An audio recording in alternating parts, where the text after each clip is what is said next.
विश्ववंदनीय तथागत भगवान गौतम बुद्ध बोधिसत्व डॉक्टर बाबासाहेब आंबेडकर यांच्या विचारांना प्रतिमेस पंचाप्रणाम।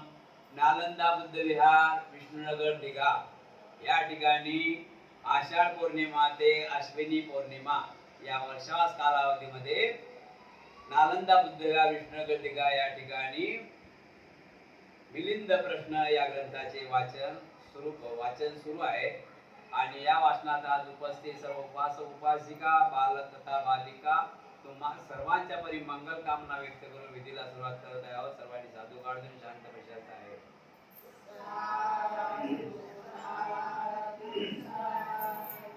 आजचा विषय आहे गर्भाशयात जन्म घेण्यासंबंधी।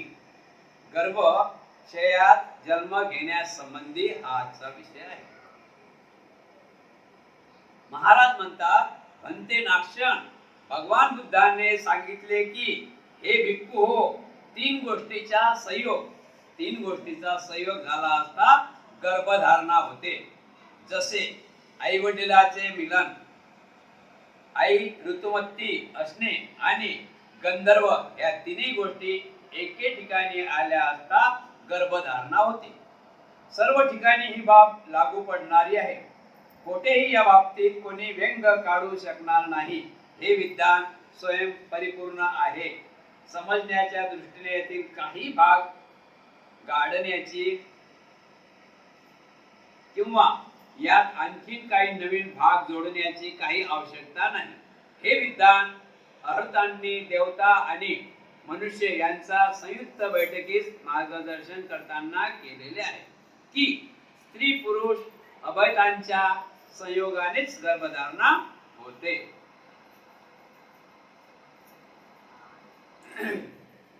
महाराज म्हणतात की भन्ते, तथागत भगवान गौतम बुद्ध म्हणतात की भिक्खू हो, तुम्ही हे गोष्ट लक्षात ठेवा की संयोग झाला असता, लक्षात ठेवा की भिक्खू हो, या तीन गोष्टीचा संयोग झाला असता। भिक्खू, तुम्ही लक्षात ठेवा की या तीन गोष्टीचा संयोग झाला असता गर्भधारणा होते। म्हणजे तीन गोष्टीचा संयोग झाला तर गर्भधारणा होते, हे तुम्ही लक्षात ठेवा।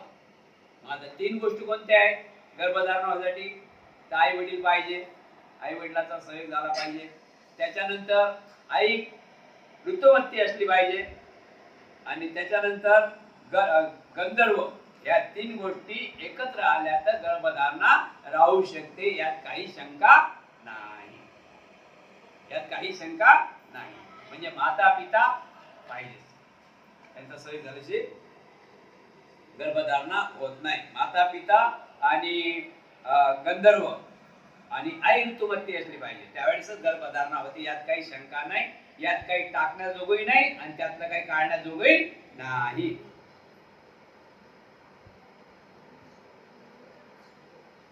दुकुल नावाच्या तापसाने पारिका नावाच्या तापसीच्या नाभीला ती ऋतुमती असताना आपल्या उजव्या हाताच्या अंगठ्याने स्पर्श केला होता।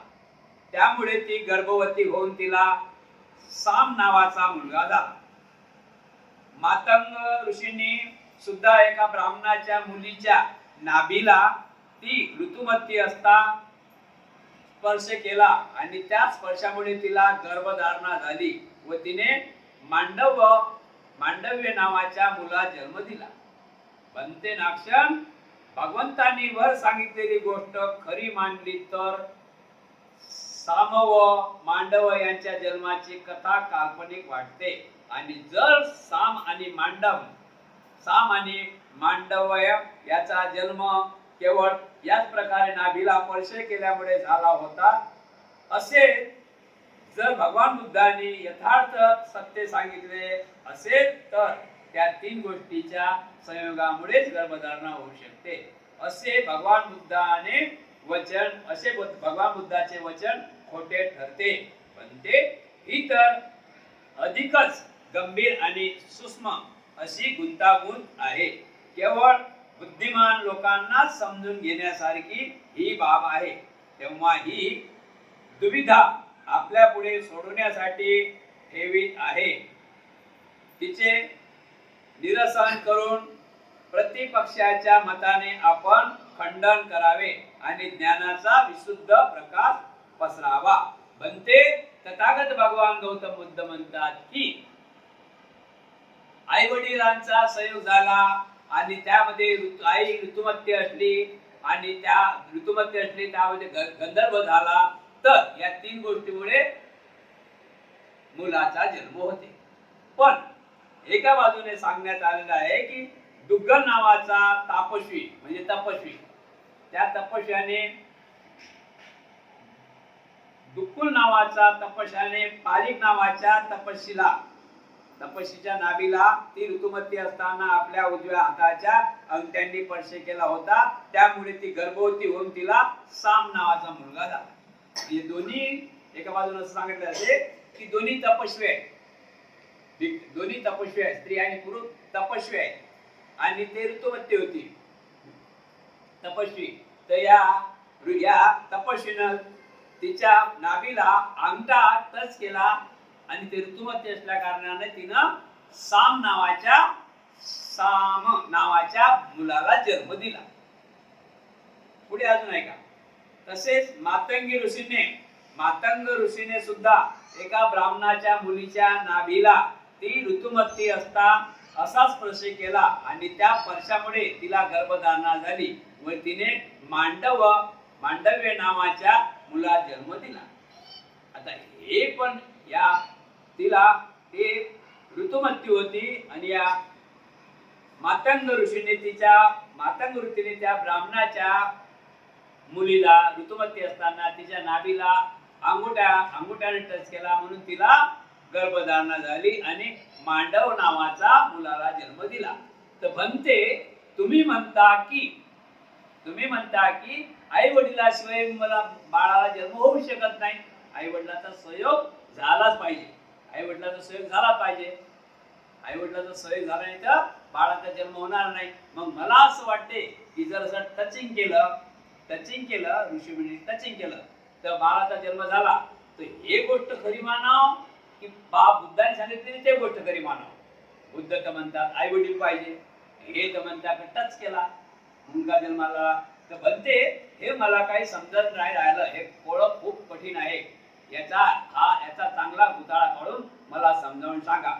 म्हणजे मला असं वाटते की बुद्ध खोटं बोलत आहे, हे मानतो. मला असं वाटतं की बुद्ध खोटं बोलत आहे एक बाजूनं आणि एक बाजूनं टचिंग म्हणजे आमचे खरं काय आणि खोटं काय समजावा. त्यावेळेस बनते नाक्षण भगवंतांनी जर सांगितलेल्या गोष्टी खरी मानली तर साभव मांडव यांच्या जन्माची कथा काल्पनिक वाटते.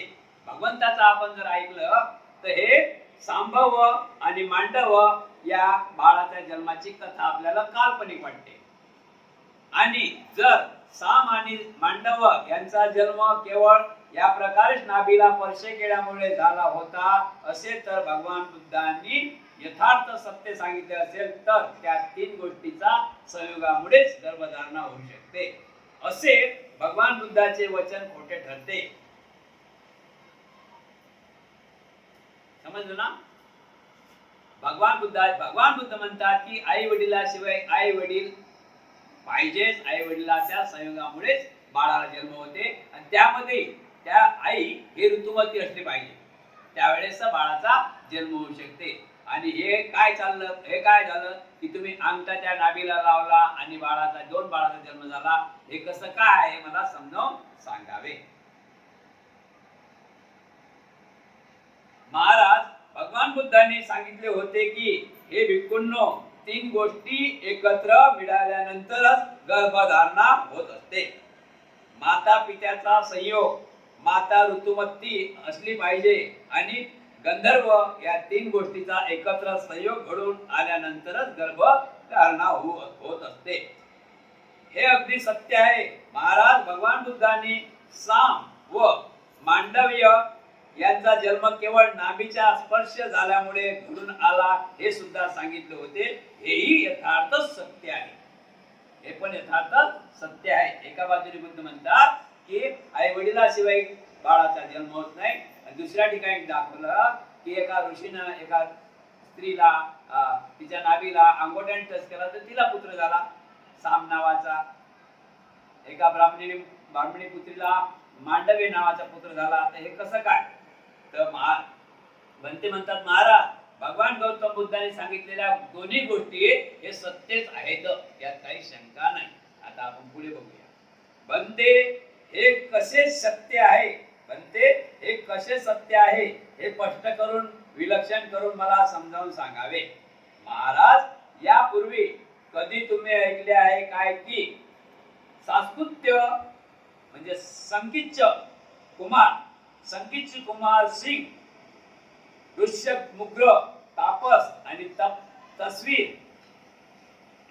महाराज यापूर्वी कधी तुम्ही ऐकले आहे काय की साकृत्यू म्हणजे संकीच्य कुमार सिंग, ऋष्य उग्र तापस आणि तवीर कुमार काश्यप यांचा जन्म कसा झाला आहे हे तुम्हाला माहित आहे का?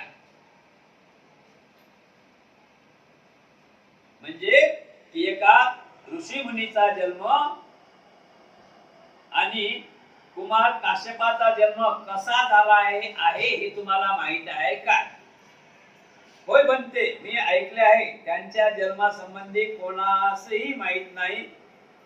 होय बनते, मी ऐकले आहे त्यांच्या जन्मासंबंधी कोणास माहित नाही. 2 हरणी ऋतुमती असताना तपस्याच्या मूत्री घरात जाऊन मूत्रा बरोबर त्या ऋषीचे शुक्र सुद्धा पिऊन टाकले. त्यामुळे त्यांना गर्भधारणा होऊन सांस्कृतिक कुमार व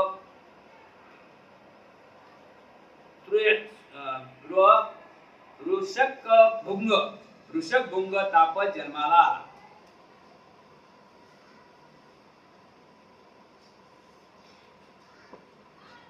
नागसेन म्हणतात महाराज हे तुम्हाला माहित आहे काय? जे वर दाखवलेल्या बुद्धांनी ते खरंच आहे, दोन्ही गोष्टी सत्यच आहेत. पण तुम्ही जर नाही म्हणता तर मी सांगतो ते ऐका. हे तुम्हाला माहित आहे काय? काय की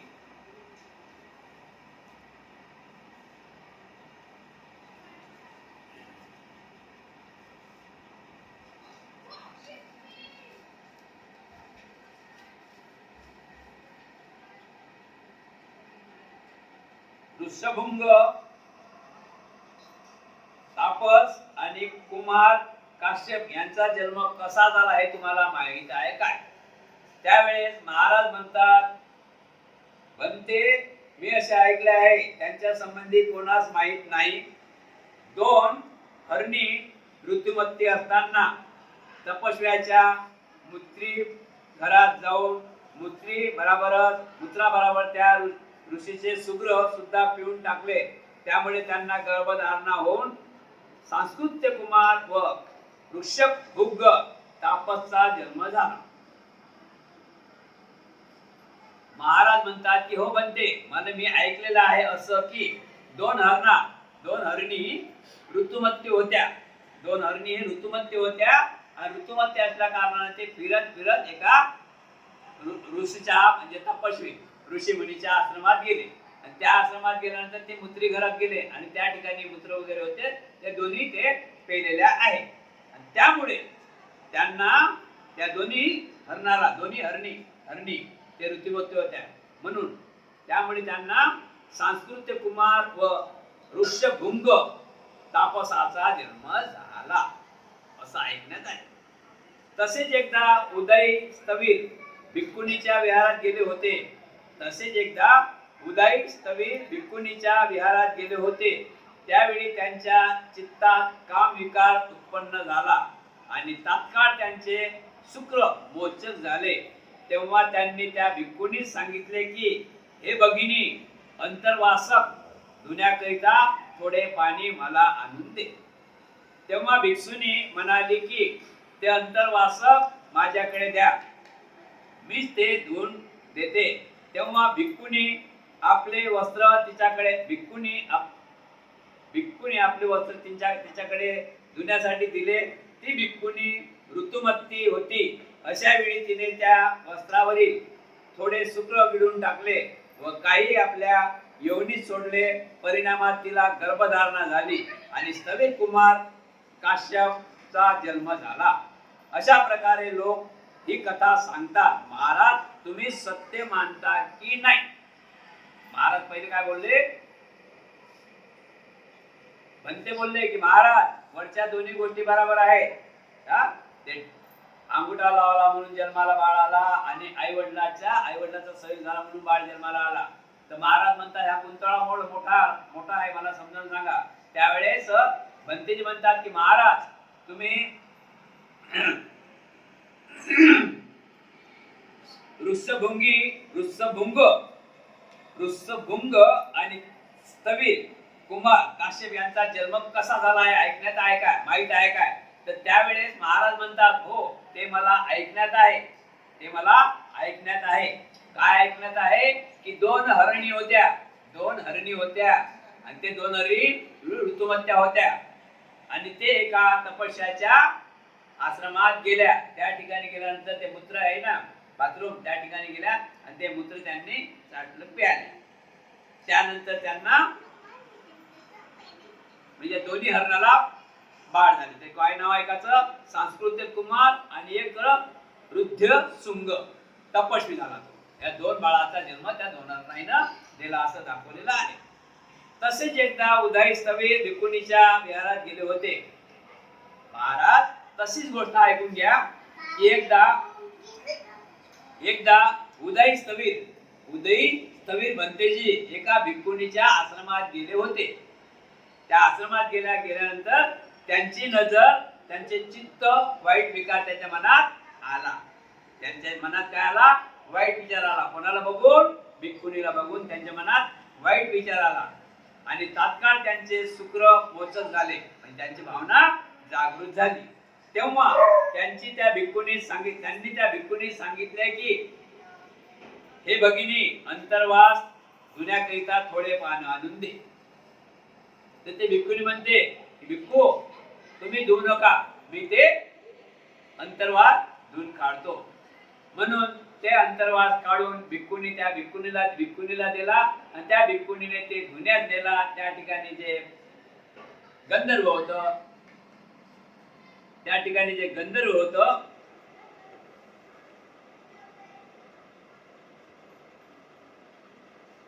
त्या ठिकाणी त्या अंतर्वासाला गंधर्व होतं, त्याचं तिने टचिंग केला, टचिंग झाली आणि ते ऋतुमती होती. म्हणून तिला पण एक स्थविर कुमार तिला पण एक बाळ जन्माला आला. तिने त्या वस्त्रावरील थोडे शुक्र गिळून टाकले व काही आपल्या योनीत सोडले. या प्रमाणात तिला गर्भधारणा झाली आणि स्थविर कुमार काश्यपाचा जन्म झाला. अशा प्रकारे लोक ही कथा सांगतात. महाराज तुम्ही हे सत्य मानता की नाही? होय बनते, या घटनेसंबंधी एक फार मोठा पुरावा असल्यामुळे मला ते सत्य मानावे लागते. तो पुरावा कोणता? बनते, जेव्हा शेत पाण्याने भिजून अगदी चिखल होते आणि अशा वेळी जर त्यात कोणी बी पेरले जाते तेव्हा त्यास लवकरच अंकुर वाढीस लागलेली नाही. बनते, जेव्हा शेत पाण्याने भिजून अगदी चिखल होते आणि अशा वेळी जर त्यात कोणी बीज पेरले जाते तेव्हा त्यास लवकरच अंकुर ते वाढीस लागलेली नाही. होय महाराज. बनते, याचप्रमाणे त्या ऋतूत मी भिक्खुनीने कलाच्या संतती होताच खून थांबून धातू स्थिर झाले आणि त्यावेळी ते वस्त्रावरील शुक्र घेऊन कलहात सोडले होते. परिणामात तिला गर्भ राहिला. हेच एक याचे कारण आहे. महाराज हे तर मी मानतो, तर तुम्ही सुद्धा कुमार काश्यपाच्या वेळी त्याच्या आईस गर्भधारणा झाली होती, ही घटना सत्य आहे असे स्वीकार करता की नाही? होय बनते, मी स्वीकार करतो. ठीक आहे महाराज, आता तुम्ही अगदी माझ्या सारखेच वाटेवर आला. तुम्ही एक प्रकारे गर्भधारणेची शक्यता स्वीकार केली, त्यामुळे मला फार मोठा समर्थन लाभले. बरे, पण आता हे सांगा की त्या दोन हरिणींनी मूत्रासोबत शुक्र पिळून टाकल्यामुळे त्यांना गर्भ राहिला होता. यावर तुमचा विश्वास आहे की नाही? होय बनते. हा की जे काही खाल्ले प्याले चाटले जाते ते सर्व कलहाच्याच जात असते, कलहातच जात असते आणि आपल्या स्थानावर पोहोचवतात ते वाटू लागते, ते वाढू लागते बनते. त्याचप्रमाणे सर्वत्र नद्या शेवटी सागराला जाऊन मिळतात. त्याचप्रमाणे जे काही खाल्ले प्याले किंवा चाटले जाते हे सर्व कलामध्ये जाऊन स्थिर होत असते. याच कारणाने ती तोंडावाटे गिळून घेतल्यामुळे गर्भधारणा होऊ शकते. हेही मी मान्य करतो. असं समजून राहिलं ना? ठीक आहे महाराज, आता तुम्ही पूर्णत्व माझ्याच मताचे झाले आहात. ठीक आहे महाराज, आता तुम्ही पूर्णत्व माझ्या मताचे झाले आहे. तर आता तुम्ही सांगा की सांस्तुत्य कुमार आणि वृक्षभुंग तापस यांच्या जन्मासंबंधी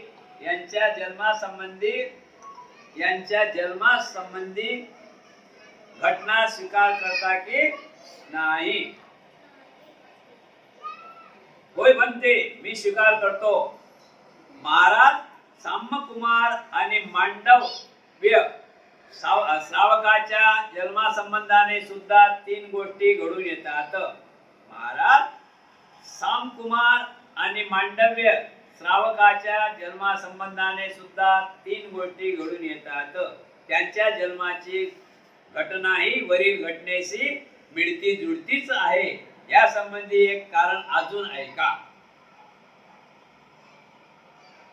दुकुल नावाचा तापस आणि पारिका नावाची तापसी, तापस आणि तापसी म्हणजे संत, संत आणि संत, बरोबर आहे की नाही? स्त्री आणि पुरुष. तापस लक्षात ठेवा, तापस म्हणजे ऋषी म्हणजे.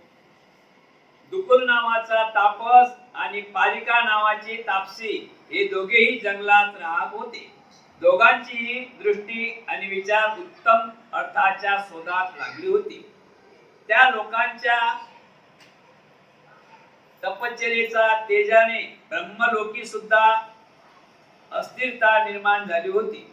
त्यावेळी स्वतः इंद्र सकाळ संध्याकाळ दोन्ही वेळी उभयतांची सेवा करण्यासाठी येत असे. तेव्हा इंद्राने त्या दोघांविषयी मैत्री भावना करीत असता विचार केला की भविष्यात हे दोघेही आंधळे होतील. हे पाहून इंद्र त्या दोघांना म्हणाला, कृपा करून तुम्ही माझी विनंती मान्य करावी. माझी इच्छा आहे की तुम्हाला जर एखादा मुलगा झाला तर तो तुम्हा लोकांची सेवा करीन आणि म्हातारपणी मोठा आधार करेल, अशी इंद्राने त्रिवार प्रार्थना केली.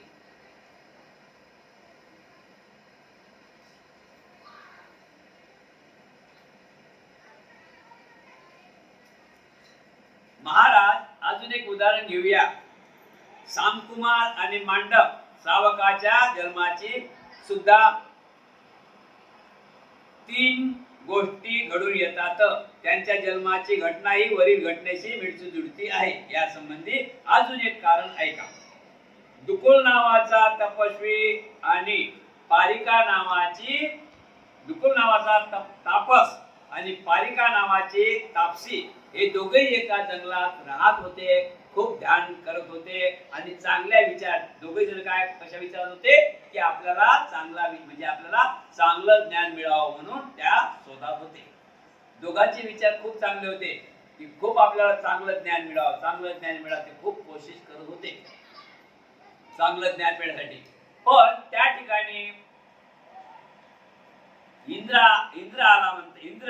आला आणि त्या इंद्राने सांगितलं, त्या इंद्राने त्यांना विनंती केली की तुम्ही काही दिवसानं आंधळे होणार आहे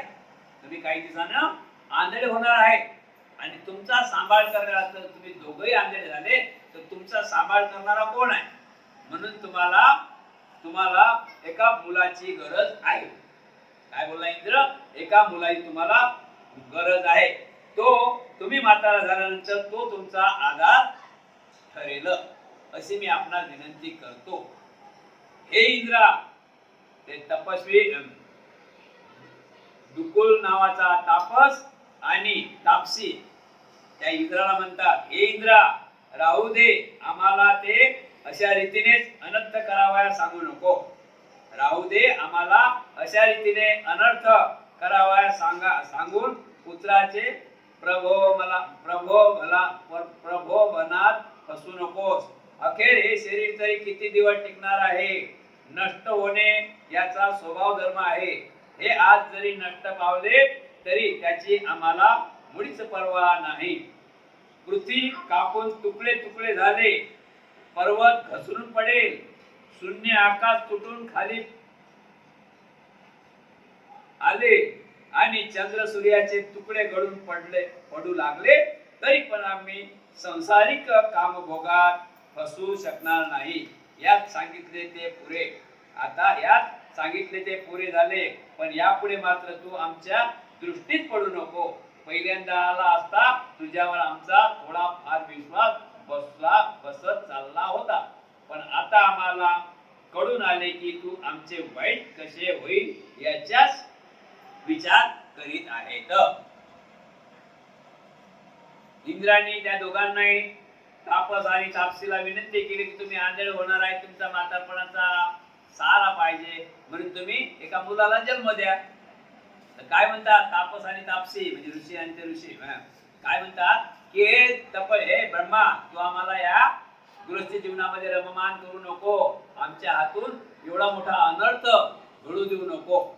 आम्ही तू पहिला टाइमला आला तर आम्ही तुम्हाला खूप चांगलं मानत होतो की तुम्ही चांगले आहात, पण तुम्ही तर आम्हाला फसवण्याचं काम करता. डोंगर तुटून पडे, सूर्य जमिनीवर येईल, तरी आम्ही आमचा निर्णय सोडणार नाही. याप्रमाणे त्या दोघांची समजूत घातल्यास इंद्र असमर्थ ठरला. तथापि तो अत्यंत विनयाने हात जोडून म्हणाला, हे महान तपस्यांनो, जसे माझे म्हणणे तुम्हाला मान्य नाही तर तुम्ही एवढेच करा की जेव्हा तापसी ऋतुमती आणि पुष्पवती असेल तेव्हा तुम्ही फक्त आपल्या उजव्या हाताच्या अंगठ्यांनी तिच्या नाभीला स्पर्श करा. एवढ्यावरूनच तिला गर्भधारणा होईल आणि त्यासाठी एवढेच पुरे आहे. तपस्वी आणि तापस आणि तपस्वी ब्रह्मावर क्रोध करू लागले की तू आम्हाला पापात पाडत आहेस, हे आमच्याकडून करून घेत आहेस, आम्हाला तू पापात ढकलत आहे. त्यावेळेस पुन्हा सुद्धा ब्रह्मा म्हणते की हे तापस तुम्ही माझा ऐका. तापस आणि तापसी तुम्ही माझा ऐका. मी तुमचं नुकसान करायला आलो नाही, कारण की तुम्ही आता थोड्या दिवसात आंधळे होणार आहात, म्हातारे होणार आहेत, आंधळे होणार आहेत, आणि तुम्ही जंगलात राहता, तुमची कोण सेवा करेल. मी म्हणतो तेवढं तरी काम करा. मग त्यावेळेस म्हणतात, तापस म्हणते की कोणतं काम आहे, कोणतं विचार आहे. तर त्यावेळेस तापसला ब्रह्म सांगतात की कमीत कमी मी एवढं सांगतो तेवढं तरी करा. ज्यावेळेस तापसी ऋतुमती असेल त्यावेळेस तिच्या नाभीला बोट आणि टच करा आणि तुम्हाला त्यामधून मुलाला जन्म दिल्या जाईल. एवढे तरी पुरे ऐका. होय इंद्रा, तापस बोलतात, होय इंद्रा, एवढे आम्ही करू शकतो, एवढ्यावरून आमचा तपभंग होऊ शकत नाही, असे म्हणून करावयास ते दोघेही तयार झाले. देवपुत्र, त्यावेळी देवलोकी एक पुण्यवान देवपुत्र राहत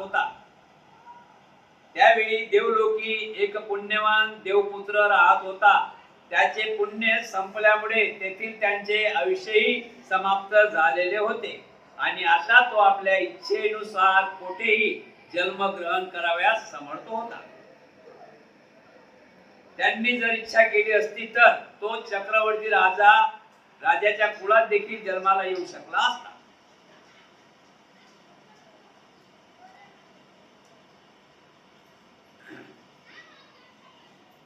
तेव्हा देवेंद्र त्याचकडे जाऊन म्हणाला, हे मारीस, ऐका, आपले भाग्य जागे झाले आहे, तुम्ही फार मोठी सिद्धी केली आहे. अशा वेळी मी आज तुम्हाला एका बाबतीत मदत करू इच्छितो. तुमचा जन्म अत्यंत रमणीय अशा स्थळी आणि अत्यंत अनुकूल अशा कुळात होणार आहे. माता पिता तुमचे उत्तम रीतीने पालन पोषण करतील तेव्हा माझी गोष्ट तुम्ही स्वीकार करा अशी त्रिवार प्रार्थना केली. तेव्हा देवपुत्र म्हणाला, हे मारीस आदरणीय, ज्या कुळाची तुम्ही एवढी स्तुती करीत आहात ते कुळ तरी कोणते आहे? डुकून नावाचा तपस्वी आणि पारिक नावाची तपस्विनी यांच्याच कुळाची ती स्तुती करत आहे.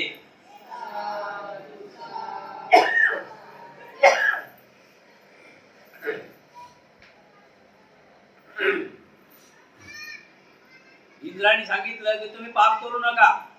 ज्यावेळेस तपस्वी तापसी ऋतुमती असेल त्यावेळेस तापसला सांगितले की तापसीच्या नाभीला तुम्ही बोट टच करा, त्या माध्यमातून तुम्हाला संतान निर्माण होईल. त्यावेळेस तापस आणि तापसी या दोघांनी ते विनंती मान्य केली. त्यामुळे काही पाप नाही म्हणून ठीक आहे मान्य केली. आणि मान्य केल्यानंतर दोघे आनंदात झाले.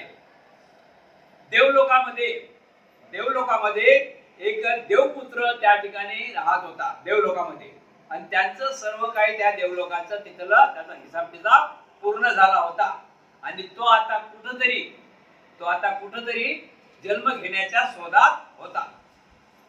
त्यावेळेस ब्रह्मा त्याला म्हणते की हे देवपुत्र, मी तुझ्यासाठी एक चांगली बातमी आणलेली आहे. मला असं वाटते की तुम्ही मनुष्य लोकी जाऊन त्या ठिकाणी जन्म घ्यावा. तुम्हाला चांगले तुमचे आई वडील आहेत, चांगली तुमची सेवा करतील ना. त्यावेळी देवपुत्र म्हणते की महोदय, तुम्ही सांगता ते कुळ कसं आहे, ते कुळ कोण आहे? यांनी सांगितलं की एक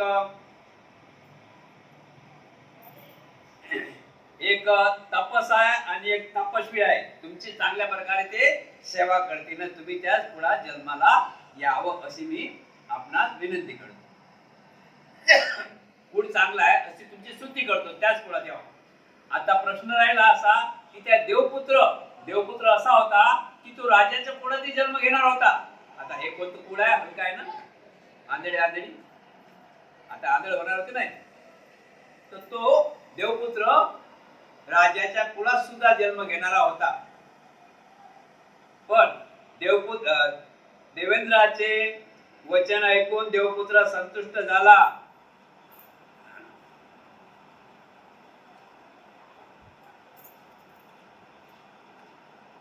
देवेंद्राचे वचन ऐकून देवपुत्र संतुष्ट झाला.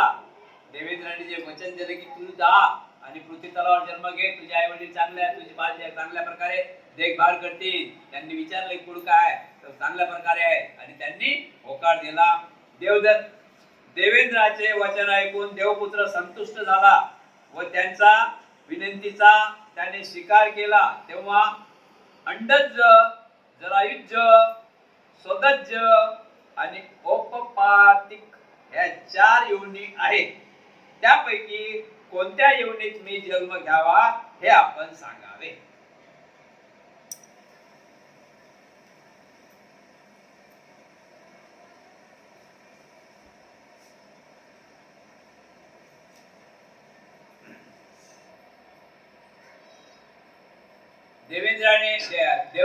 देवपुत्राने विनंती केली की ठीक आहे, तुमची मी मान्य करतो, तुम्ही सांगितल्याप्रमाणे मी जन्म घेण्यास तयार आहे. पण 4 योनी आहेत. किती योनी आहेत? कोणत्या कोणत्या? अंडज म्हणजे अंड आहे ना, योनी अंडज म्हणजे अंड, बैदा म्हणतात त्याला. बघा योनी किती आहे? अंडज, जरायुज, स्वदज आणि औपपादिक या 4 योनी आहेत. आता 4 योनी आपण समजून घेऊया. एक अंड्यातून बाळ जन्माला येते, एक आईच्या हृदयातून बाळ जन्माला येते, 2 योन्या झाल्या. तिसरी योनी, ती 2 योन्या आता कोणत्या स्वतः चटकन ध्यानात येत नाही. बाळ जन्माला येणार, हवेचं बाळ जन्माला येत नाही, बरोबर आहे की? कशातून? हा, टचिंग मधून पण दाखवलं, ते पण आहे. ते पण दाखवलं आहे. अजून एक जमिनीतून निघतात जसे की बेडूक, साप वगैरे. हाँ right right right right right जीव जंतु राइट, बहुत बढ़िया. डॉक्टर आहेत ना, छान समजलं ना भाषा. 4 योना आहेत. मग कोणत्या जन्म घ्यावा? हा, चिडी, मुंगी, माकोळा, माणूस, प्राणी, बरोबर आहे की नाही? 4 योना आहेत. तर त्यांनी विनंती केली की महोदय तुमचे मी मान्य करतो, जन्म घेण्याचं मी तयार आहोत, पण कोण्या योनीत जन्म घेऊन तर 4 आहेत. मग काय मी किडी, मुंगा, माकोळा हो, की काय साप हो, की काय कोंबडा हो, मुर्गा हो, की काय मुलगा हो, हा, अशा कोणत्या योनीत? कुठून मी कोण्या योनीत? 4 योनीतून कोण्या योनीत मला जन्म घ्यायचा हे तुम्ही सांगा. मारीच तुम्ही जरायुज योनीमध्ये जन्म घ्यावा. मारीच तुम्ही जरायुज योनीमध्ये जन्म घ्यावा. जरायुज म्हणजे आपलं माणूस स्त्री, बरोबर समजलं का? तर जरायुज समजलं ना, मानव जरायुज योनीमध्ये जन्म घ्यावा स्त्रीच्या पोटी, तेव्हा आईच्या पोटी. तेव्हा देवपुत्राच्या जन्मासंबंधाने दिवसाची गणित करून तसे दुकुल तापस अमावस्याच्या दिवशी तापसी ऋतुमती व पुष्पवती होऊन तेव्हा तुम्ही आपल्या उजव्या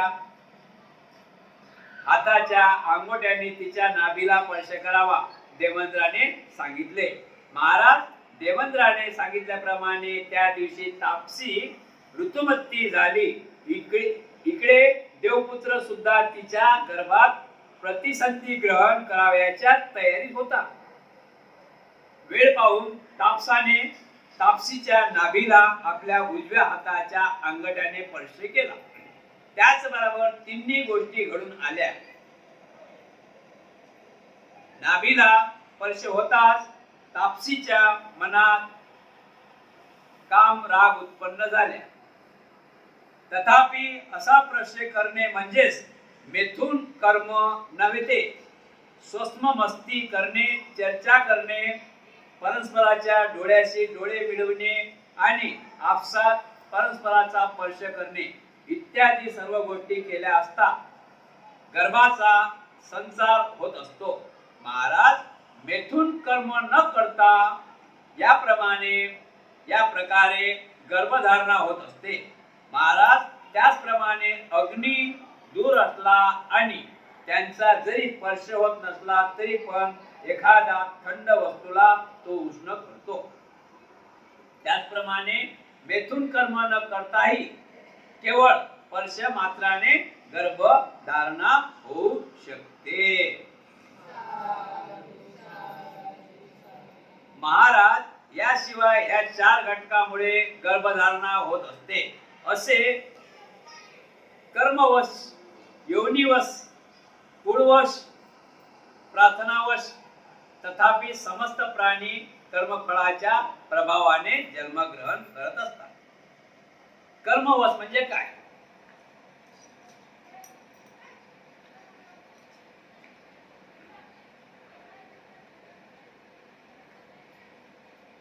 महाराज याशिवाय या 4 घटकामुळे गर्भधारणा होत असते. जसे कर्म अंश, योनी अंश, कुळ अंश, प्रार्थना अंश तथापि समस्त प्राणी कर्मफळाच्याच प्रभावाने जन्मग्रहण करत असतात.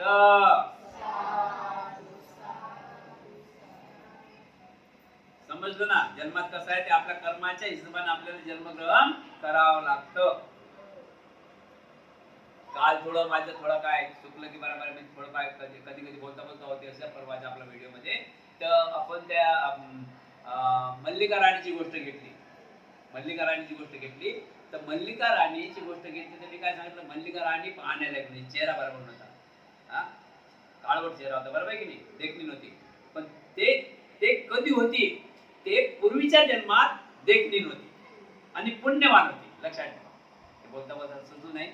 पूर्वीच्या जन्मामध्ये ते भूतकाळामध्ये देखणी नव्हती पण कर्मीसूर होती. म्हणून नेहमी म्हणतो ना मी की माणूस रंगानं गोरा असो या काळा असो पण गुणवान असला पाहिजे.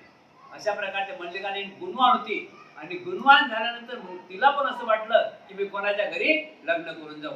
तर या राजाच्या घरी आली प्रसेनजित राजासोबत लग्न केलं, सुंदर होते. प्रसेनजित राजासोबत लग्न केलं आणि तथागत भगवानची प्रिय उपासिका होती.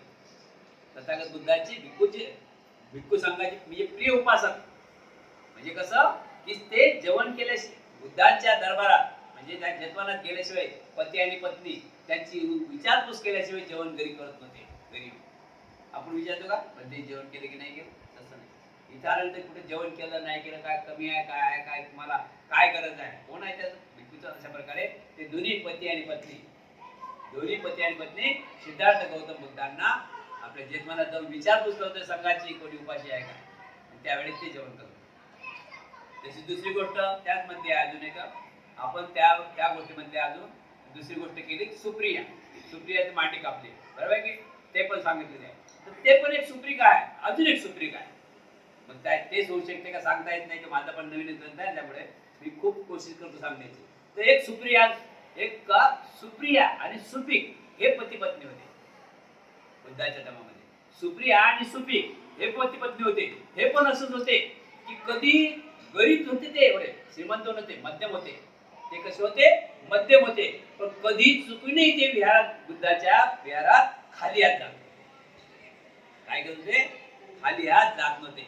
म्हणून त्यांना खाली हात जात नव्हते म्हणून त्यांचे जे कुशलकर्म आहे बघा. पैशावाला तर दान देते यात काही शंका नाही, पैशावाला दान देते यात काही शंका नाही. आणि बुद्धांनी दानात दान कोणतं मान्य केलं आहे, दान माहिती आहे काय, दानात दान कोणतं मान्य केलं.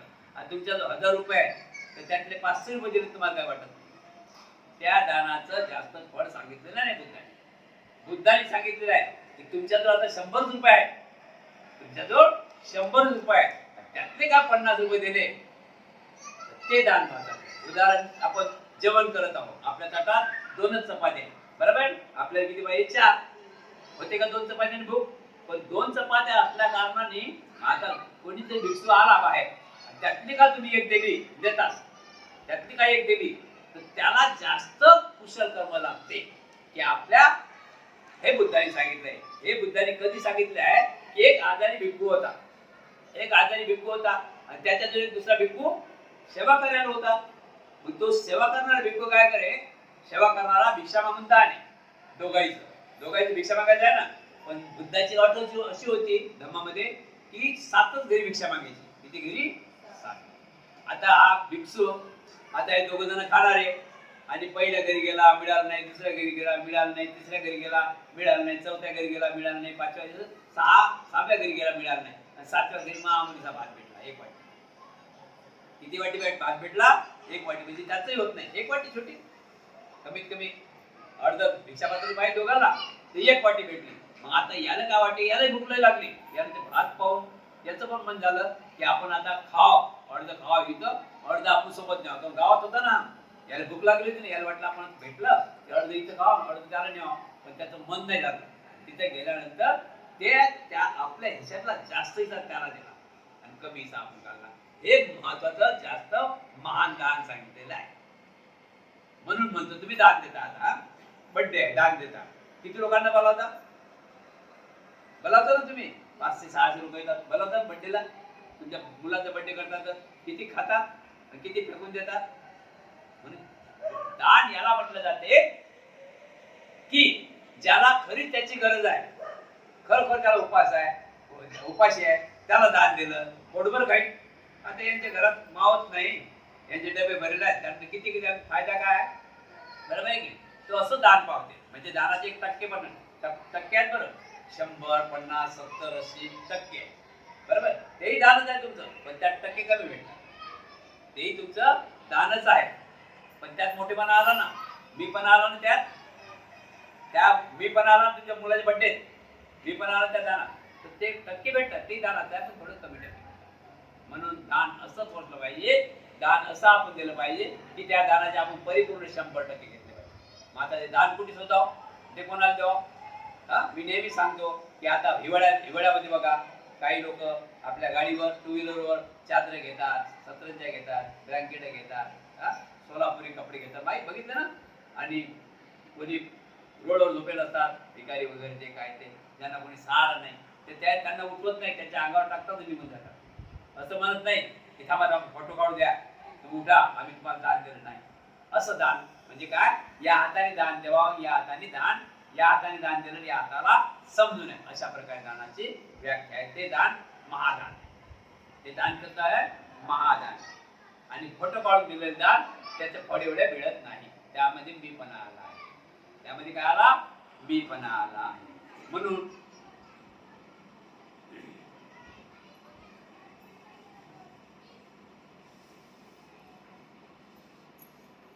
महाराज याशिवाय आणि चार घटनामुळे गर्भधारणा होत असते. जसे कर्महोश, योनियोश, कुळहोश, प्रार्थनाहोश. आणि तथापि समस्त प्राणी कर्माच्या फळाने प्रभावाचे ग्रहण करीत असतात. आपापल्या कर्माने कर्म भेटतात. आपापले जसे कर्म भेटले ना, आपण जसे कर्म केले ना तसे फळ भेटतात आपल्याला, यात काही शंका नाही. मागच्या जन्मातले आहेत आणि याही जन्मातले. म्हणून मागच्या जन्मातले आपण काय पाहिलं ना, काय पाहिलं हा तर भाग विषय अलगच आहे. पण मागच्या जन्मात आपण आपलं नाही पाहिलं तरी आपण समोर आंधळा बघतो ना, समोर लंगडा बघतो ना, समोर तेळा बघतो ना, माणूस समोर माणूस असते तेळा बघतो ना, कोणी एकदमच तेळा असते बघतो ना. हा समोर समोर बघतो आपण. घरात श्रीमंतीलय आहे पण त्या घरात सुख नाही, सगळा जगडा आहे. श्रीमंतीलय आहे, बंगले लागला पण त्या बंगल्यात जराही गमत नाही, मग त्या घरात झगडे आहे. याचे काय कुठेतरी ते चुकलेले आहेत, काहीतरी त्यांचे वाईट कर्म आहेत. समजते की नाही. ते पाहून आपण सुधारावं, यांच्या घरात असं आहे, उद्या मला असं नाही व्हायला पाहिजे, म्हणून आपण चांगलं काम करत आहोत. कर्म आपण चांगले कर्म करत आहोत. चांगले कर्म हे आजही आपल्या कामात येतात आणि उद्या आपल्या कामात येतात. म्हणून चांगलं कर्म करत राहावं. जसं कर्म आपण ऐकतो, जैसे ज्याचे कर्म ऐसे फळ देते रे, असं आपण चांगलं काम करतो. कधी कधी कर्मयोशामध्ये योनियोश, कुळयोश आणि प्रार्थनायोश म्हणजे चार दाखवले आहेत. कर्मयोश, योनियोश, कुळयोश आणि प्रार्थनायोश. ठीक आहे. कर्मयोश गर्भधारणा. महाराज सदाचरणी क्षत्रिय, ब्राह्मण, व्यापारी, कुलपती, देवता किंवा अन्य लोक अंडच, जरायुज, सस्वदेश किंवा अपोजित या चार योनीपैकी ज्या योनीत जन्म घेण्याची त्यांची इच्छा असते त्या योनीत ते जन्म घेऊ शकतात. महाराज समजा कोणाच्या जवळ पुष्कळ संपत्ती आहे, सोने, रुपये, रत्ने इत्यादी कोठार भरलेले आहेत. अशी खूप श्रीमंत व्यक्ती जर दास, नौकर, शेत, गाव या प्रकारे किंवा एखाद्या जिल्हा विकत घेण्याची इच्छा करीत असल्यास दुप्पट किंवा तिप्पट किंमत देऊन विकत घेऊ शकेल की नाही? होय म्हणते, तो अवश्य घेऊ शकेल. त्याचप्रमाणे महाराज सदाचरणी पुण्यवान माणसे ज्या योनीत किंवा ज्या कुळात त्यांची जन्म घेण्याची इच्छा असेल त्याच योनीत किंवा त्या कुळात ते जन्म घेण्याची इच्छा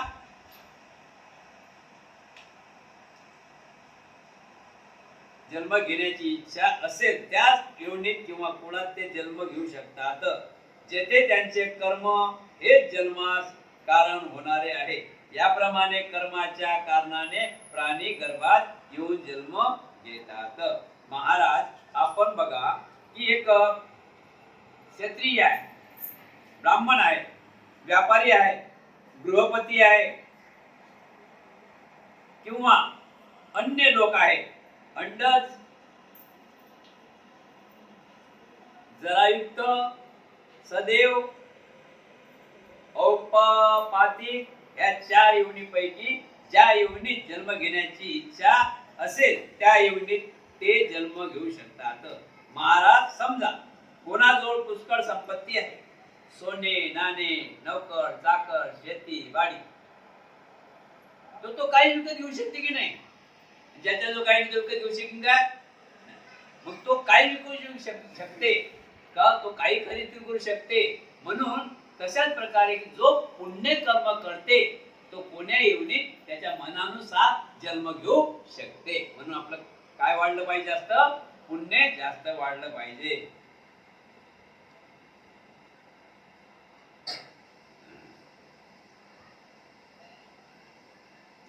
योनी वस गर्भधारणा, योनी वस गर्भधारणा.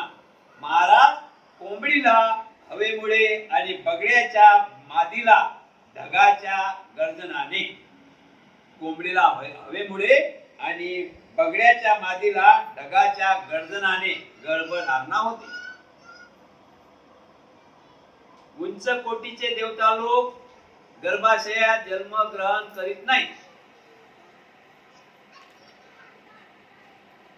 जीव मात्राचा जन्म नाना प्रकारे होतो. त्याचप्रमाणे महाराज वेगवेगळ्या मनुष्याचे आचरण व राहणी सुद्धा वेगवेगळी असते. वस्त्रभूषणही वेगवेगळे असते. वस्त्रभूषणही वेगवेगळे असते. कोणी पुढील बाजूने आपले अंग वस्त्राने झाकून घेतात, तर कोणी मागील बाजूने, कोणी अंगावर वस्त्र न घालता नग्न राहतात. कोणी डोक्याचे मुंडन करतात आणि कोणी एकदम शुभ्र वस्त्रच घालतात. कोणी डोक्यावर पगडी बांधतात आणि कोणी काष्टे वस्त्रच घालतात. कोणी डोक्याचे केस वाढवतात आणि कोणी वल्ल केस अंगाभोवती गुंडाळतात, तर कोणी जाळ वस्त्रे धारण करतात. हे तुम्ही पाहिले आहेत काय?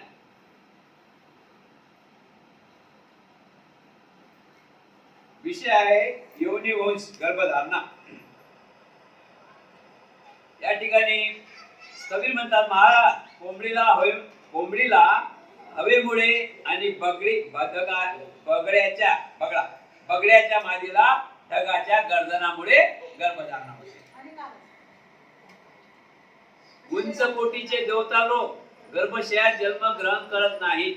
उंच कोटीचे म्हणजे जे पुण्यवान लोक आहेत, जे उंच कोटीचे जे पुण्यवान लोक आहेत, ते गर्भशयात जन्म ग्रहण करत नाहीत. जीव मात्राचा जन्म नाना प्रकारांनी होतो. ज्याप्रमाणे महाराज वेगवेगळ्या मनुष्याचे आचरण व राहणी सुद्धा वेगवेगळे असते. वस्त्रभूषण वेगवेगळे असतात. कोणी पुढील बाजूने आपले अंग वस्त्राने झाकून घेतात, तर कोणी मागील बाजूने आपले अंग झाकून घेतात. कोणी डोक्याचे मुंडन करतात, कोणी एकदम शुभ्र वस्त्र घालतात, कोणी डोक्यावर पगडी बांधतात, कोणी काष्टे वस्त्रच घालतात, कोणी डोक्याचे केस वाढवतात आणि कोणी वक्ललेच अंगाभोवती गुंडाळतात, तर कोणी फार जाड वस्त्र धारण करतात. हे तुम्ही कधी पाहिले आहे काय? होय म्हणते, असेही लोक मी पाहिले आहेत.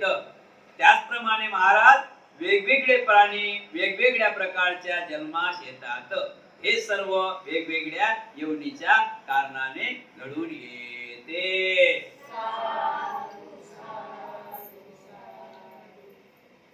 उद्याचा भाग आहे कुळाच्या पर्वापार संबंधाने गर्भधारणा. कुळाच्या पर्वापार संबंधाने गर्भधारणा उद्याचा भाग आहे.